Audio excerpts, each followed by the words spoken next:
It's not diversity. It's David, in his heart, believing that at a base level, every single human being should have a chance. That mission of his is the one thing that stuck with me more so than anything, because through the Kearns Center, you see his mission. This honor for David is so appropriate, so absolutely right, spot on.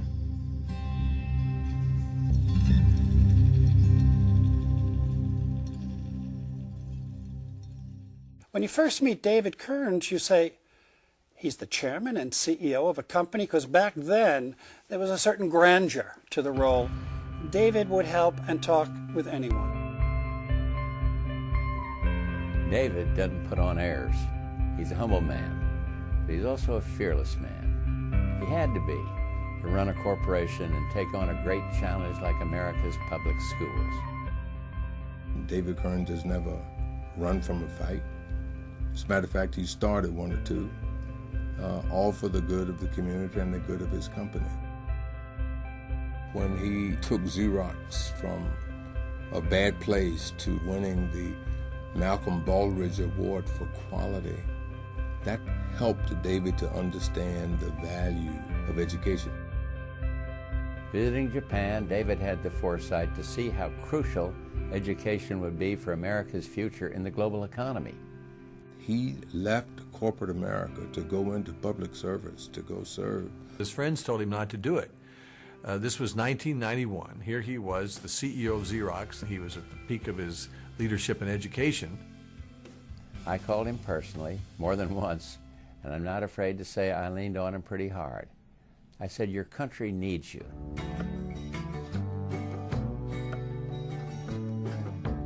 He dealt with issues that went beyond the classroom. Hunger, learning in terrible facilities. I went to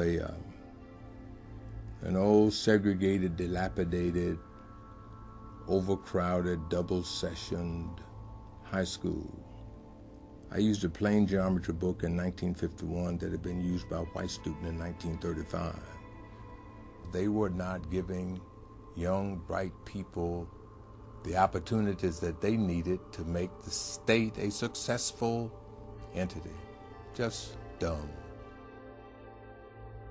In some areas, up to 50% of our public high school students are dropping out.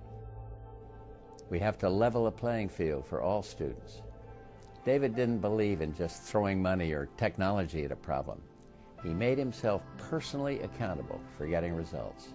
He didn't just dream about it. He made phone calls, he made office visits, he made speeches. He used the resources of his office and his place in corporate America to exert influence. Dave Kearns and relationships. I mean, with his family, with his companies that he has been so involved with his friends, with the citizens of the world, relationships is what Dave Kearns is all about. As I always say to him, he was raised a good man. You know, he was raised a good man in his soul. This is a man who is the perfect example of the Frederick Douglass Award. David pushes forward for the same reason that Frederick Douglass is. Not because it's a popular thing, and not because he's going to benefit immediately from it, but because he understood and understands that it's the right thing to do. Thank you, Mr. Kearns, for your support and for your mission and the symbol that you represent. And I hope that one day that I can become an inspirational figure of some sort of greatness just like you are.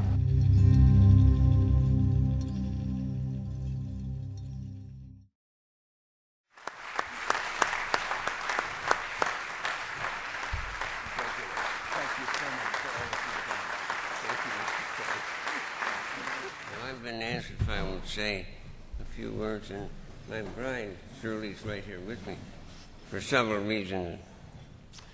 And I will mention one first, and that is that I have promised her I would be less than 30 seconds. I want to tell you, I've gotten a number of awards, and I've been proud, and I feel terrific, and hope my mother and father are looking down and so forth. This is the best award I have ever received. And I feel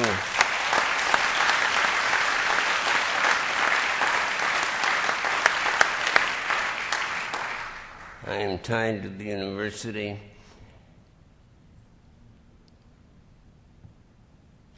And as others have said, there is a lot to do.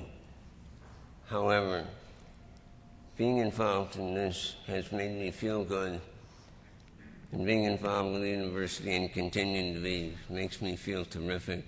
And I'm going to end by saying, my bride, Shirley, where are you? Right here.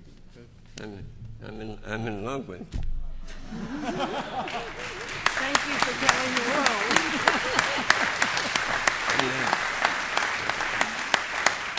And I will walk off and say, this is my best friend. And thanks a lot.